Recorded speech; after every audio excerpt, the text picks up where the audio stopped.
Muy buenos días a todos y feliz viernes 5 de marzo de 2021 en este primer vídeo de Contestamos a Preguntas del mes de marzo y estamos ya en el número 188 contestando a preguntas. ¿Quieres tener un abogado que conteste a todas tus dudas sobre derecho laboral y de la seguridad social en un plazo de 24 horas y además gozar de descuentos importantes en la prestación de nuestros servicios como una incapacidad, una jubilación o un despido, por ejemplo? Pues bien, te recomiendo que contrates nuestro servicio de Capmany Premium y puedes encontrar más detalles sobre él mismo en el enlace que te dejamos abajo en los detalles de este vídeo o aquí arriba podéis hacer clic e ir a ver este servicio.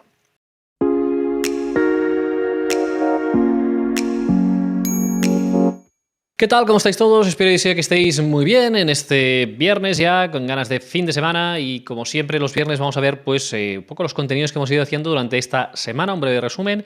Ya lo sabéis que los lunes empezamos pues con un vídeo de un caso de éxito y también con una sentencia que podéis encontrar en nuestro blog y en este caso la sentencia en el blog era por una sentencia en la que un juez declara la improcedencia de un despido y señala que acudir a eventos no es motivo de una vulneración de la baja médica y por lo tanto dice que no era un despido disciplinario procedente y declara esa improcedencia. También en el caso de éxito de vídeo, mi compañero Sergio habla por una de depresión debido a un duelo patológico, la pérdida de un ser querido. En este sentido también el martes, vídeo divulgativo, lo hizo mi compañero Marc y habla sobre la demora de calificación del INS para seguir con el tratamiento. ¿En qué consiste esto de la demora de calificación? Que tantos expedientes están llegando ahora. El miércoles hicimos un vídeo en directo en el que pues primero empezamos como cada miércoles a las 5 de la tarde en directo en Facebook y en YouTube y por otro lado también hicimos en este caso a las 5:30 un directo en Instagram. Y ayer publicamos un blog, por último ya, hablando sobre el subsidio por revisión de incapacidad. ¿Qué pasa cuando te quitan una incapacidad permanente? Pues bien, este subsidio que existe para aquellas personas que os podáis encontrar en esta situación mientras estáis normalmente litigando para que os puedan devolver esa pensión que os han quitado. Bien, si os gusta este tipo de vídeos, como siempre, os pido que le deis al like, que os suscribáis al canal si aún no lo habéis hecho y que le deis a la campana para de esta forma os podamos notificar todos los vídeos que vamos subiendo al canal. Y ahora ya sí, empezamos a contestar a las preguntas de la audiencia. En este caso, la primera de hoy nos la hace José Luis Plana Cuñat desde Facebook y dice lo siguiente: estoy en situación de incapacidad total desde hace 2 años y medio. Voy a solicitar la revisión de grado por empeoramiento y seguro que me reconocen la absoluta. ¿La base reguladora sigue siendo la misma o la vuelven a hallar? Correspondería al complemento por maternidad. Tengo 4 hijas. Bien, muchísimas gracias, José Luis, por la pregunta. En este sentido, no se vuelve a recalcular la base. La base reguladora es la misma en este sentido. Si no has trabajado y no has vuelto a hacer ninguna actividad, pues lo que harían sería, de esa base reguladora que tú tienes, sí que se habrá revalorizado con el paso de estos 2 años y medio, pero te corresponderá el 100% de esa base reguladora. Por otro lado, en cuanto al complemento de maternidad, que ya sabéis que desde el 4 de febrero, pues este Real Decreto que se aprobó, que cambió el nombre, es el complemento para pues la reducción de esa brecha de género, ¿no? Y en este caso, los hombres también pueden cobrar este complemento, que en este año 2021 es de 27 euros por cada hijo.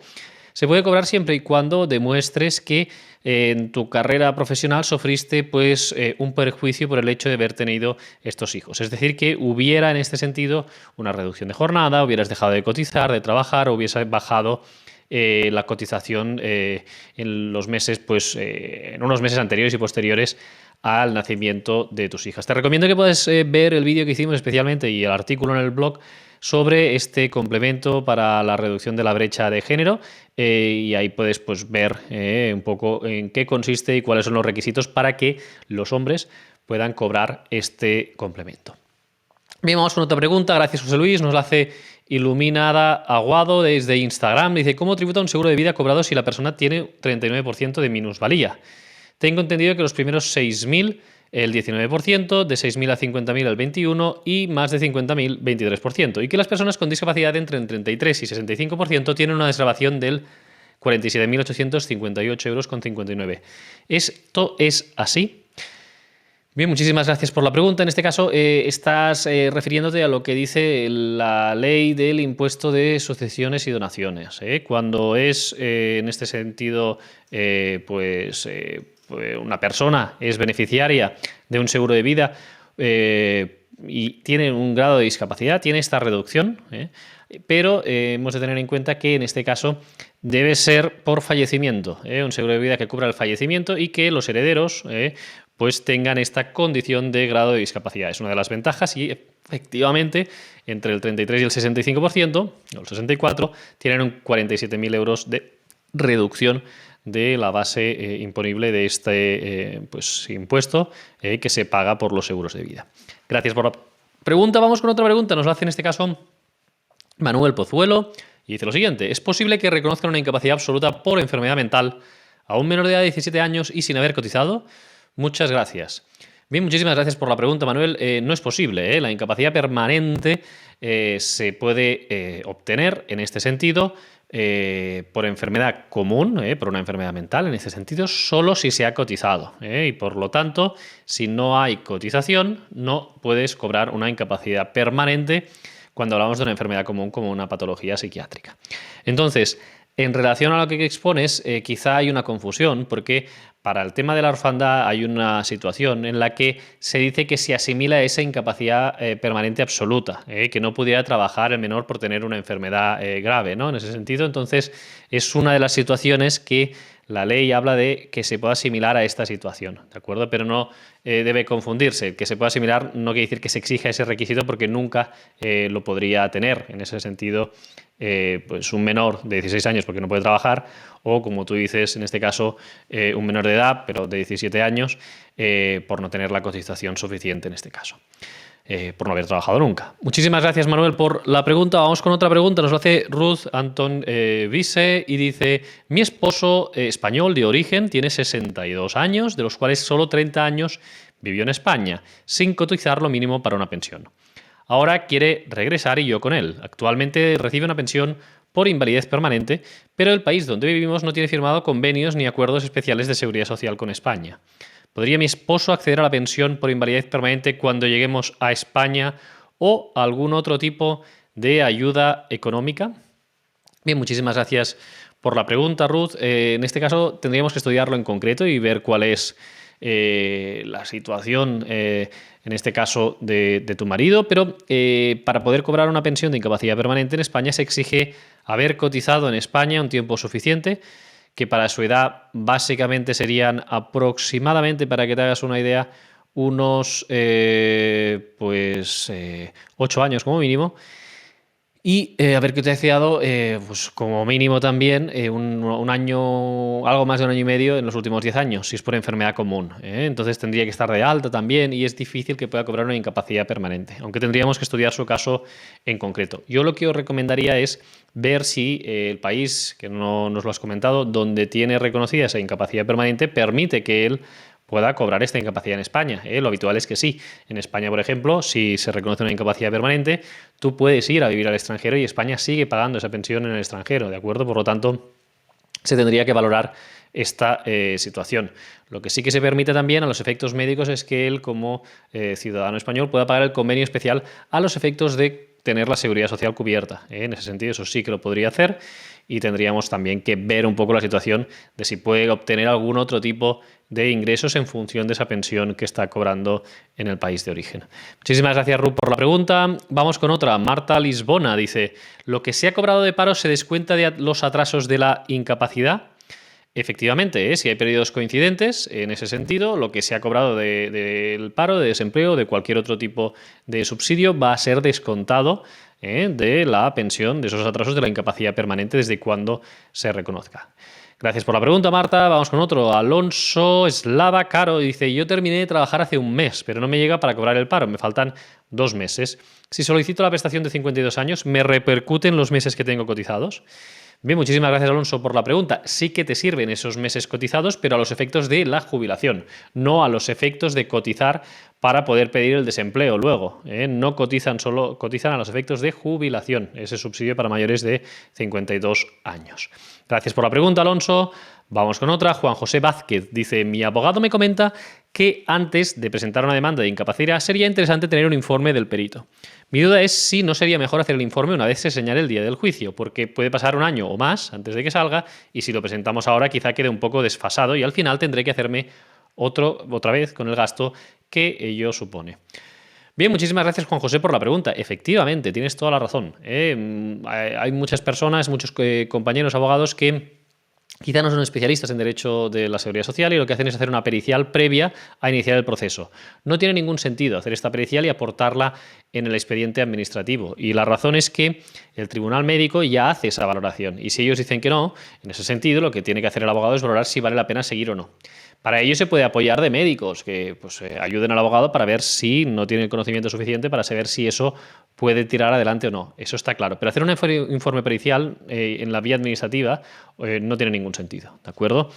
Muchos abogados, no digo que sea un error, pero tienen esta práctica porque, por ejemplo, en otras jurisdicciones, como la jurisdicción civil, cuando se presenta una demanda se tiene que presentar toda la prueba. Esta prueba pericial no se puede hacer antes del momento del juicio, sino que se tiene que acompañar con la demanda. En la jurisdicción social no. En la jurisdicción social la práctica de la prueba, la pericial, se hace en el momento del juicio. Y con acierto, como bien dices, lo importante es valorar en el momento del juicio y por lo tanto esa pericial debería hacerse lo más cercana al momento del juicio, porque si no, pues te va a incurrir en más gastos y puede haber una variación sustancial, como bien dices. Ojalá sea un año solo lo que tengas que esperar para juicio, pero mi recomendación sería sin duda en este caso, Juan José, que la pericial la hagas justo antes del juicio y que en todo caso no la aportes ahora en la fase administrativa porque no tiene sentido alguno. Gracias, Juan José, por la pregunta. Vamos con otro. Ivanka Miteva dice: soy de Bulgaria, tengo reconocida una incapacidad permanente total en España y una pensión en Bulgaria. ¿Son compatibles las dos? Bien, muchísimas gracias por la pregunta. Sí que son compatibles, Ivanka. Puedes comprar las dos sin ningún tipo de problema en este sentido, al menos por la parte de la legislación española no hay ningún tipo de problema y yo entiendo que en virtud de estar en la Unión Europea tampoco va a haber ningún problema en Bulgaria para cobrar esa prestación. Gracias por la pregunta. Nos vamos con otra. Elo Romero dice: ¿quién me tiene que notificar que paso a pago directo por la mutua? La empresa me reclama 4.500 euros porque me han pagado hasta enero después de 21 meses de baja. Y dicen que tenía que pagar la mutua a partir de los 18 meses. A mí nadie me ha notificado nada. ¿Alguien me lo tenía que avisar para tramitar el pago directo? Bien, muchísimas gracias por la pregunta. Normalmente esto lo hace la Seguridad Social o la propia mutua, que te dicen que para seguir cobrando tienes que pagar esta cantidad. O sea, tienes que presentar para seguir cobrando la baja tienes que presentar este formulario de pago directo en la Seguridad Social o ante la mutua directamente. Entonces, en este caso lo que tendrías que hacer, Elo, es ponerte en contacto con la mutua, decirle esta reclamación que hay y que la mutua te diga que te va a abonar esa cantidad antes de devolver nada a la empresa, porque lo que no puede suceder es que te quedes sin cobrar en ese caso. Por lo tanto, yo lo que te diría es eso, que primero contactes con la mutua, expliques esa situación. Las mutuas por correo electrónico suelen contestar bastante rápido, mucho más que la Seguridad Social, y esa sería mi recomendación. Y una vez hayan hecho la liquidación, pues que te abonen esta cantidad y entonces tú ya le devuelves a la empresa lo que se haya pagado en exceso. Muchísimas gracias por la pregunta, Elo. Vamos con otra pregunta. Nos hace Un Mundo Mejor.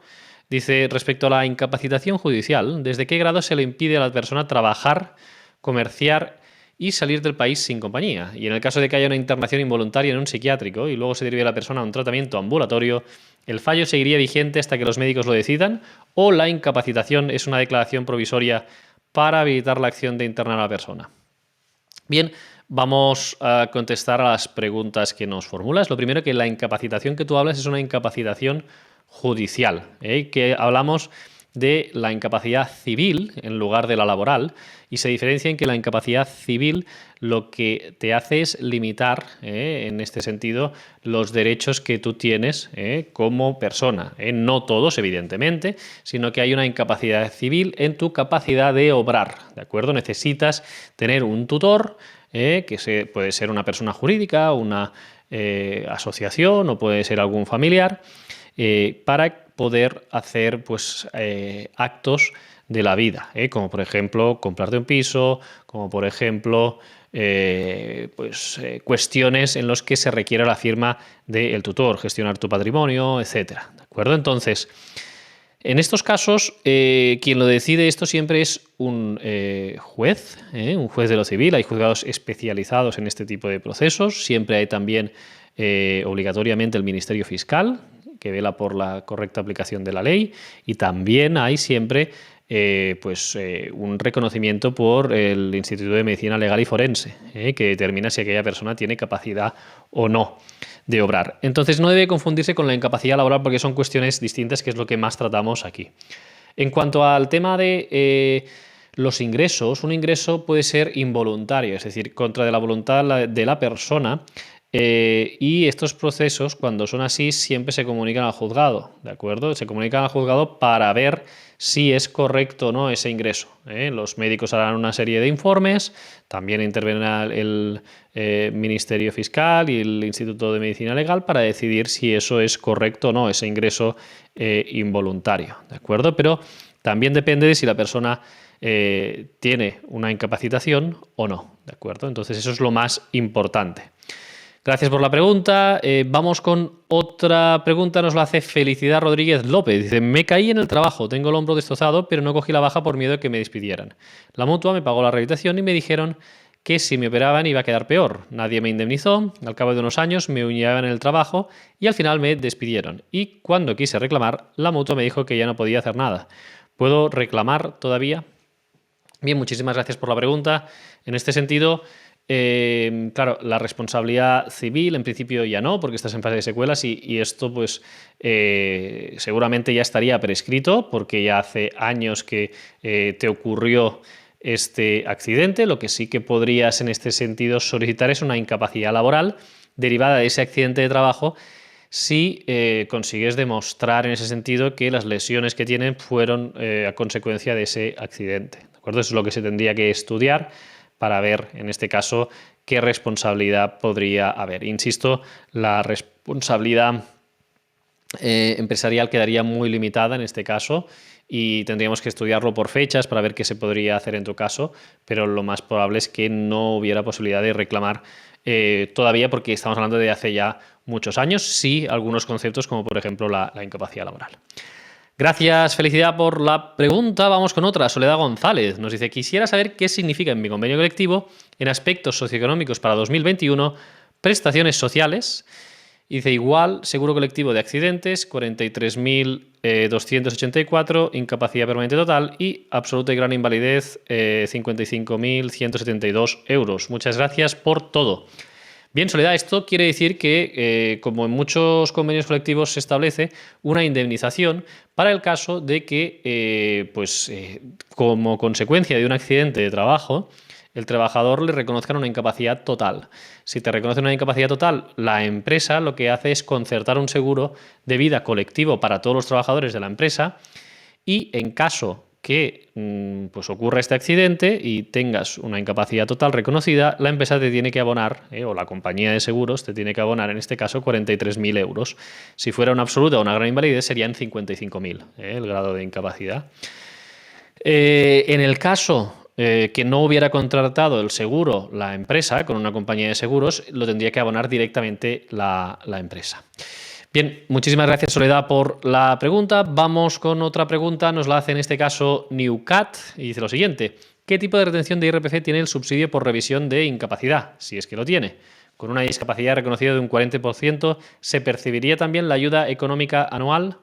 ¿Podría quedar con dos prestaciones a una pseudopensión de unos 750 netos al mes, más o menos? Bien, muchísimas gracias por la pregunta, Newcat. Lo primero, sí que está sujeto a IRPF, la prestación, el subsidio de prestación de revisión de la incapacidad permanente. Lo que pasa es que como es muy bajo el subsidio, que es el 80% del IPREM, en este caso los 430 euros, en este caso pues no hay, el IRPF es cero y no se practica retención. Con respecto a la otra prestación, esta ayuda económica anual que comentas, tendríamos que ver la compatibilidad. Yo no creo que sean compatibles, pero en todo caso, viendo la situación de la persona, se tendría que valorar la posibilidad de solicitar el ingreso mínimo vital o de solicitar alguna otra ayuda que pueda haber a nivel de comunidad autónoma que pueda complementar este subsidio por revisión de incapacidad permanente. Muy bien, y hasta aquí el vídeo de hoy. Nos despedimos con los agradecimientos de la audiencia. En este caso destacamos los de Loli Malía, dice: gracias por tu ayuda. Arturo Lascano, excelente explicación. Y Manuel, me encanta vuestro canal, se aprende mucho. Bien, muchísimas gracias a todos vosotros por estos comentarios, por todas las preguntas que nos formuláis cada semana para poder hacer estos vídeos y, en definitiva, por seguirnos y estar aquí apoyándonos para que podamos seguir haciendo esta labor que sin duda ayuda a muchas personas. Muchísimas gracias a todos y que paséis un feliz fin de semana.